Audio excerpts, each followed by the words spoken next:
Welcome, dear students of Bihar Board Class 12, to this video. Here, I will be summarizing and analyzing Mahatma Gandhi's essay, Indian Civilization and Culture. I am sure you will learn everything from this video. It will going to help you in your upcoming board exam. So before starting, please like, share this video, and subscribe my channel. Let's start. The author, Mohandas Karamchand Gandhi, was born in 1869 and passed away in 1948.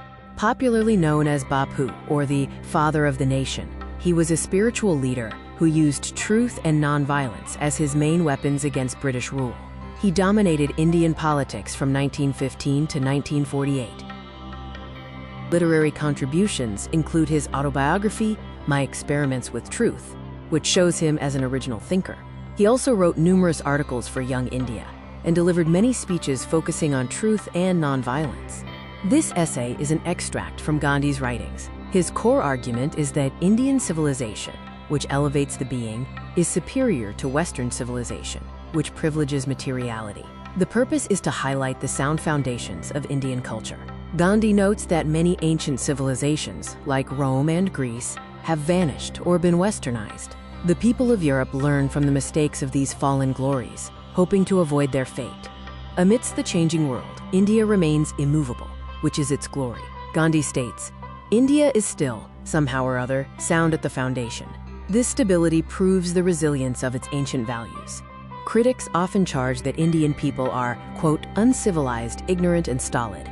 Gandhi refutes this, saying, it is a charge really against our merit. What we have tested and found true on the anvil of experience, we dare not change. Civilization, as a mode of conduct, points man to the path of duty. In Gujarati, civilization means good conduct. Observing morality helps us attain mastery over our minds. Gandhi states that the performance of duty and the observance of morality are convertible terms. To observe morality is to attain mastery over our minds and passions, allowing us to know ourselves. If this is correct, India has nothing to learn from anyone else. Gandhi describes the mind as a restless bird. The more it gets, the more it wants, and still remains unsatisfied. The more we indulge in our passions, the more unbridled they become. Our ancestors set limits on indulgences, understanding human desire. Happiness is largely a mental state. A person is not necessarily happy because they are rich or unhappy because they are poor. In fact, the rich are often unhappy, while the poor are often happy.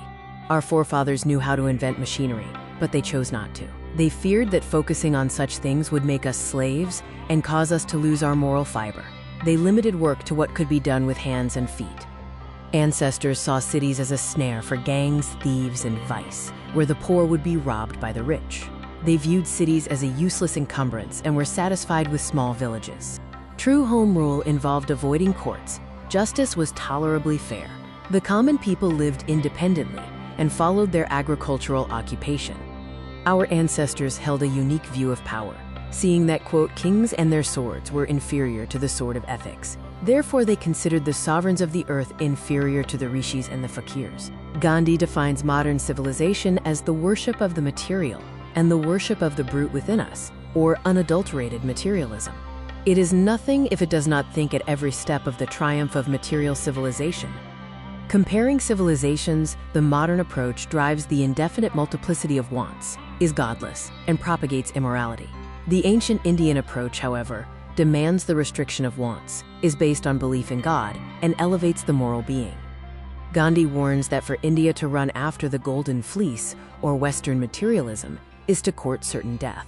He states, we are in danger of bartering away the permanent good for a momentary pleasure. The ideal motto for a meaningful life is plain living and high thinking. Simplicity of living plus high thinking leads to the greatest happiness.